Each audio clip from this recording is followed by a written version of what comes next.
My wife died at the young age of 51 from a car accident. I was in deep mourning for about a year after her death. I met my new girlfriend around January. Cassie was the one who made me laugh for the first time after my wife died. She's smart as hell. She has 3 Ivy League degrees, has a dark sense of humor that I love, a terrific cook, and overall an amazing woman who I can imagine spending the rest of my life with. She is also on the heavier side, a fact that becomes relevant later. I have 2 children, both girls. Emily is 25 and Ashley is 19. They were well aware that I had gotten a new girlfriend before I first introduced them to Cassie this summer. She got along immediately with Emily, but Ashley was very, very standoffish. After that initial meeting, I asked Ashley if there was something wrong, but she denied it. Cassie made a few more attempts to get to know Ashley, but they were all rudely rejected. Emily and Ashley both came home for Thanksgiving dinner. I asked Ashley to please be polite during the meal since she's always been rude in her interactions with Cassie, even though Cassie has been nothing but gracious in return. The dinner was going as well as it could have for the first 10 minutes, although I noticed Ashley glaring at Cassie the entire time. When Cassie went to grab her 3rd helping of mashed potatoes, Ashley said, "Don't you think you've eaten enough, you fat pig?" Cassie started sobbing immediately and ran off into the bedroom. I felt my face turn red and told Ashley to get out. About half an hour after Ashley left, I texted her stating that I would no longer pay her tuition unless she apologized to Cassie, and Cassie accepted her apology. Ashley must have assumed that I was bluffing because she instead doubled down on her behavior during Thanksgiving dinner. I then logged into her university's tuition payment website, canceled next semester's tuition, and sent Ashley the screenshots. She called me crying and begged me to reconsider, but I told her my mind was made up. Did I make the right call, or did I go too far? My stepdaughter, Madeline, was about a year old when I married her mother, Jessica. Madeline's father died before she was born. Madeline is currently 15, and she's rebelling for almost everything. She did something bad, so while picking her up, I set a punishment for her. Then she said, "You're not my dad. I don't have to follow you." Honestly, I got a bit hurt from that. But I understand that she didn't mean it. I just replied, "I'm still your legal guardian for the next 3 years, and as long as you're in my house, you have to follow my rules." That happened about 2 days ago. So our family was going grocery shopping when Madeline said, "I'm hungry. I need food." I decided to be extremely cheeky and say, "Hi, hungry. I'm not your dad." My son just started to laugh uncontrollably. My daughter was just quiet with embarrassment, and my wife was berating me not to stoop down to her level. I honestly thought it was a funny dad joke, and my son agrees. Am I really in the wrong or that joke? My fiancé and I are getting married in December. His mom is the intrusive type, but she's nice overall and we somewhat get along. I hate to admit that wedding planning has been an absolute nightmare. His mom wasn't willing to agree on most things, and my fiancé said that since he's her only son then, I should respect and appreciate this vision she has for the wedding and how it should be. She insisted on coming along for wedding dress shopping. I took her with me and my mom and friends. I was so lucky to have found what I was looking for, but she picked a dress that she liked so much and said that she always pictured her son's bride in it. My mom and friends thought this line was creepy. I thought the dress was somewhat creepy and totally not my type. I apologized and thanked her for her vision, but told her that I'd already decided on a dress that I had envisioned myself wearing at my wedding. She got all pissy because of it, apparently, then must have told my fiancé because he came home in the evening ranting about how I made his mom upset and turned down her help in choosing the wedding dress and excluded her from the process. I asked what process? It's just a wedding dress. My wedding dress. So I really didn't get how she should get a say at all. He got upset and said that this attitude of mine isn't working on him or his mom. He said that I should consider the dress his mom wanted me to buy, especially knowing that both dresses weren't that much different anyway, like she said. But I told him yes, they were different. Like so much different. Anyways, we argued about it, then we dropped it. Yesterday I came home and found out that he had returned my wedding dress and replaced it with the one his mom wanted. I called him and he was straightforward about what he did and why he did it. I lost it and started screaming at him. He asked me to calm down and really give this dress a chance. I refused to even listen. I screamed at him without giving him a chance to speak. He got home and we had an argument. I then went to stay with one of my friends and he kept calling and calling. Then he started texting me saying that I overreacted, and it's his wedding too, so it wasn't cool how I screamed at him. He insisted I give this dress a chance. He went on and on about how his mom has a vision and good intentions and just wants what's best for me as her future daughter-in-law. My mom is livid and has been wanting to go scream at him and his mom, but my dad said that this isn't worth ruining my relationship with my in-laws. He suggested I wisen up and go with the flow, but is it too much for me to be able to pick my own wedding dress without being guilted about it just to keep the peace? Am I overreacting here? When I was 25, we found out that my father had been cheating on my mother for years, and he had a 7-year-old daughter with his mistress. In one split second, the happy family I knew was gone, and I went through the darkest time in my life. My parents divorced, and per their prenup, my mother walked away with most of their assets, since she also contributed more to the family income. She never forgave my dad for what he did and never talked to him again, though she grudgingly allowed me to have whatever relationship I wanted to have with him. I eventually forgave my dad mostly because I was tired of carrying so much anger and hurt in my heart. I talked to him, but I want nothing to do with his mistress or my half-sister. My mother died last year and left me everything, her money, her real estate assets, and her business, which I now own and operate. I am in a relatively comfortable financial position, while my dad is barely getting by. He was never a good businessman on his own and lost a lot of his money on businesses that later went belly up. This year, my half-sister was diagnosed with a life-threatening sickness, and she has been in the hospital for the last 4 months. The bills are mounting, and my dad came to me for help because they are now in a situation where they are finding it difficult to come up with money for my half-sister's treatment. The thing is, I don't want to use my mother's money to pay for the treatment of the child her husband had with his other woman. Though it's not my half-sister's fault, it feels so unfair when I think that the money my mother worked hard all her life for will go to a child that neither my mother and I have any responsibility towards, and the very same child of the man and the woman who hurt her so much at that. I'd really rather use it to grow her company and let my dad and my half-sister's mother figure out how to get money for her treatment. They are her parents after all. The only thing tying me to her is my father saying she is your sister, and if she dies because she didn't get the treatment she needs, would you be able to sleep at night? Am I being too petty here, or am I in the right? Last night, my fiancée left in the evening to give a friend's son a ride back to his home. She implied she'd be home before 9. She left at around 7:45. 10:15 rolled around and she still wasn't home. I texted and she apologized to me, saying that her friend's son was actually in the next town over, which is about 30 minutes away, and she was coming home now. 11:45 rolled around and she still hadn't come home, so I called her to no answer. Texted her to no response. I was getting very upset. 12:30 rolled around and still no response and no answer to my phone calls. I was extremely angry. 1:30 rolled around and my anger had completely transformed into worry, not answering my calls and texts not read. Around 1:45 I called the police. I've always heard that the first 24 hours of someone being missing is the most important, so I didn't want to delay.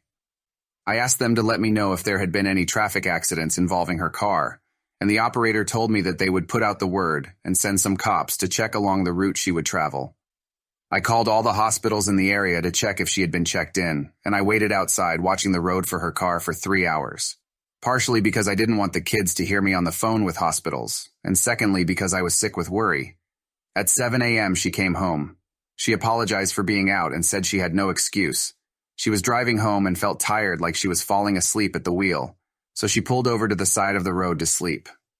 When she did that, she found that her brand new phone had stopped working.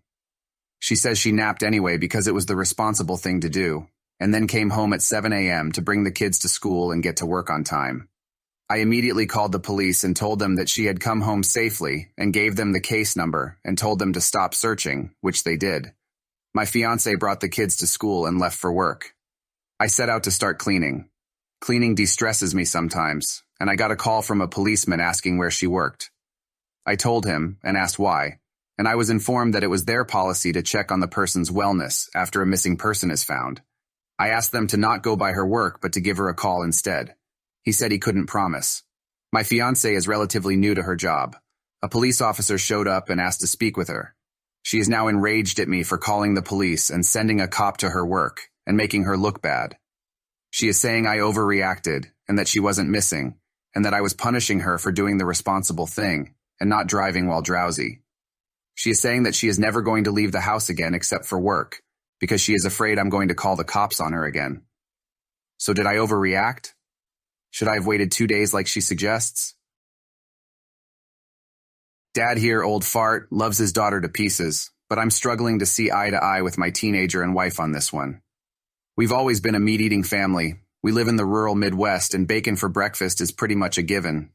This year, my 14-year-old daughter decided to go vegan, and I jumped onto her support team with enthusiasm. We learned how to substitute ingredients, cook new things, try new things. I adjusted our budget to include more expensive vegan substitutes for her, etc. None of this has been a problem for me until recently. She saw me cook bacon in a pan, and then I rinsed it out to load in the dishwasher. She exploded in anger and said that was her pan for vegan food. I was completely floored and said, "Kiddo, this here is a family pan, older than you, it's not your pan." She asked me to purchase her a pan that she can solely use for vegan food.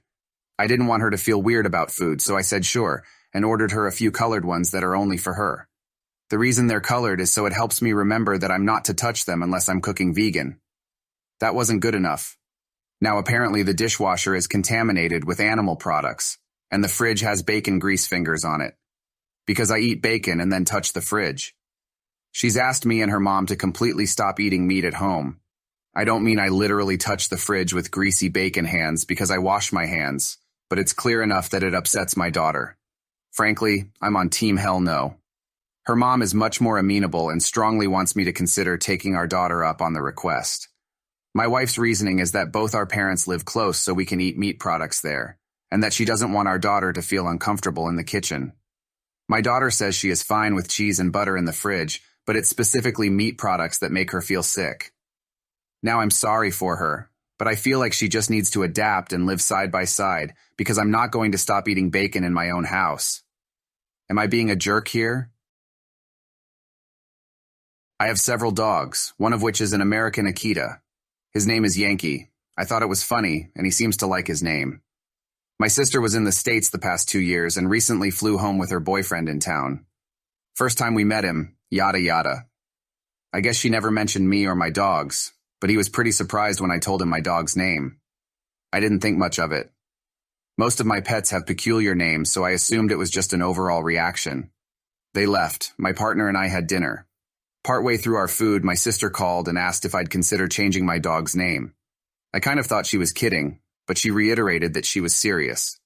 The name Yankee had upset her boyfriend, quite badly, and he found it offensive. I basically told her to fuck off and tell him to grow up, before going back to my food. The following day, they literally show up at my door. I was kind of taken aback. Apparently, they came to tell me why the name Yankee was so awful. During this discussion, he told me it was essentially a slur used against Americans, and asked if I would ever name a dog the N-word.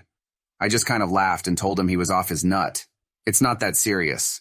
You can't equate the word Yankee to something like the N-word. I told him I wasn't going to change my dog's name. He already knows it. It'd be a shit ton of work. He's personal protection, so it could even damage his work. They thankfully left, but still seem pretty upset. Thinking back now, I'm pretty sure there's a company with Yankee in the name. I wonder how many letters of complaint he sent. Anyway, I did message my American friends just to make sure I wasn't being a prick. They all agreed he was being stupid, but I know the US is huge, and it might be more of a regional thing, so I'm still not sure. I'm starting to feel kind of asshole-ish for not taking him seriously when it may be a genuine issue for him. So am I an asshole, and is this an issue in the States that I should apologize for? I have a 19-year-old daughter named Ariel with my ex-wife Lauren. We had Ariel too young, and it was a huge struggle. We moved into Lauren's families. I was working multiple jobs. Me and Lauren were best friends through all this. But things ended when Ariel was 2. Lauren's friend Tori told me that Lauren had been messaging guys, and when they went out, she would give out her number. I checked Lauren's phone and found it. I asked for a divorce. Lauren was pissed and wanted to reconcile. I didn't, and we got split custody. Lauren made my life hell. Lauren badmouthed me, would miss pickup times and make decisions without talking to me. Her dad offered money to relinquish custody, so I told him off. Ariel is now 19 and just started college. The deal was me and her mom would split it. I remarried Tori when Ariel was 6. Tori was a rock during the divorce, but we didn't date till 2 years later. Lauren used this to warp Ariel against Tori and our son, who is 13. She excludes them. Whenever she spends the night, she will just talk to me or go to her room if my family is around.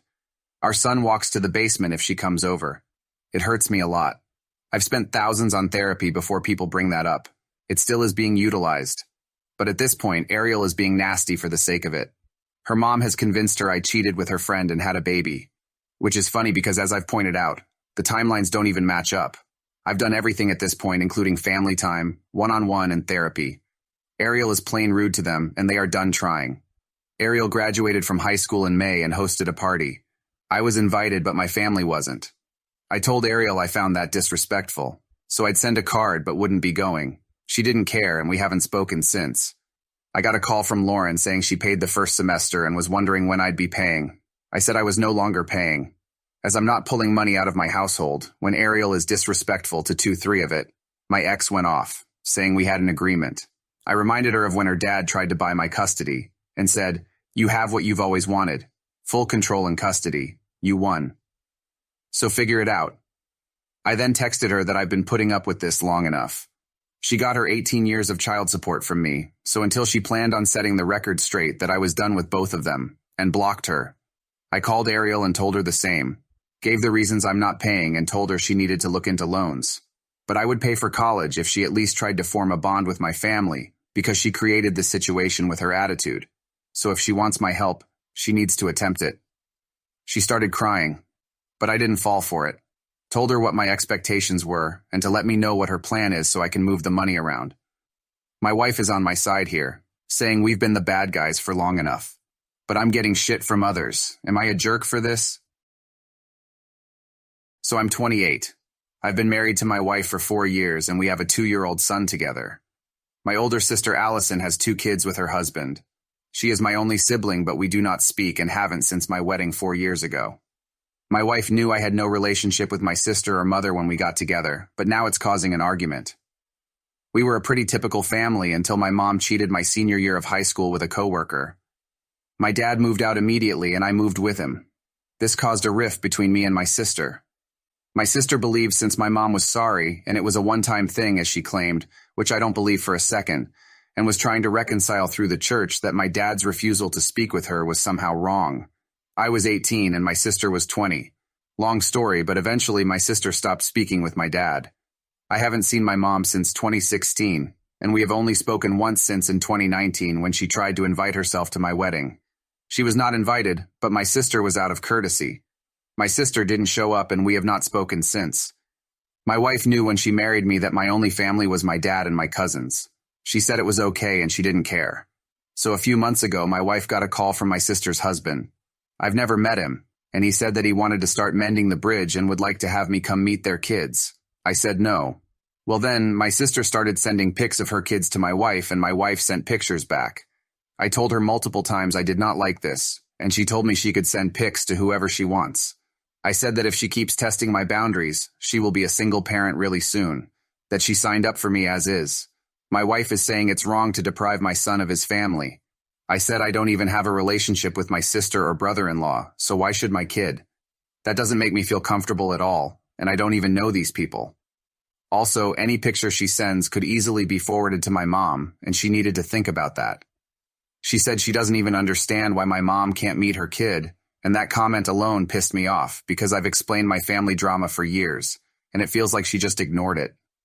I said she really needs to think about who she wants to appease because I'm not going to stand for disrespect of my boundaries.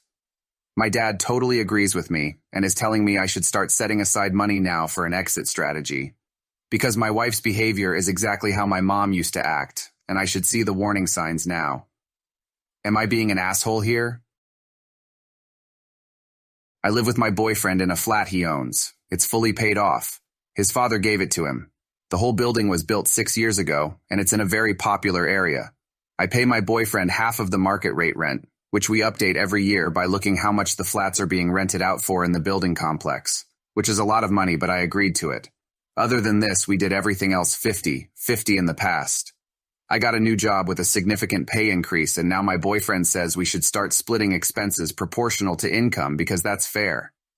I told him I don't think it's fair that I should start paying for more just because I got a new job and nothing else changed. I already pay him rent. Enough rent that would get me a same-size flat a few streets away. So it's more than fair to him. He made some, in my opinion, very weak arguments and accused me of ripping him off. That's when I told him that under no circumstances we will split expenses proportional to income. Now that I've calmed down a bit, I'm worried whether I'm in the wrong. Especially since my best friend told me that this is how they do it with her boyfriend too, and my boyfriend owning the flat is irrelevant here.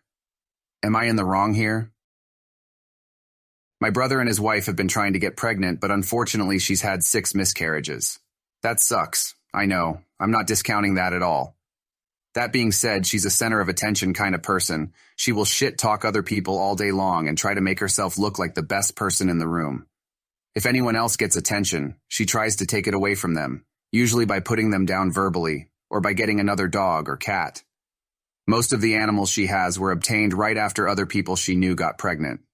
Well, my wife and I got pregnant, discussed at length with how we should approach this. Keeping my sister-in-law in mind was the main topic of conversation. We didn't want to upset her, but we also didn't feel like it was right to let her dictate our actions and make it impossible to celebrate the life that we're creating. So we made t-shirts, announcing the pregnancy, not gloating about it, just announcing it. Christmas time, we come over to my mom's place, do a present exchange, then change shirts. My mother was very happy, but I could see the look on my sister-in-law's face, upset. She didn't say anything and just shut herself in the bathroom, then left early later on in the day. Next day, she sends this message to my wife. The message read, "To say I'm disappointed is an understatement. We have had conversations about how hard infertility is during the holidays, and how hard and debilitating it is. I've lost 6 babies. 6. We have 6 dead children. Springing your pregnancy announcement like that was uncalled for and completely ruined my Christmas. You could have sent me a heads-up text about this, so we had time to process this.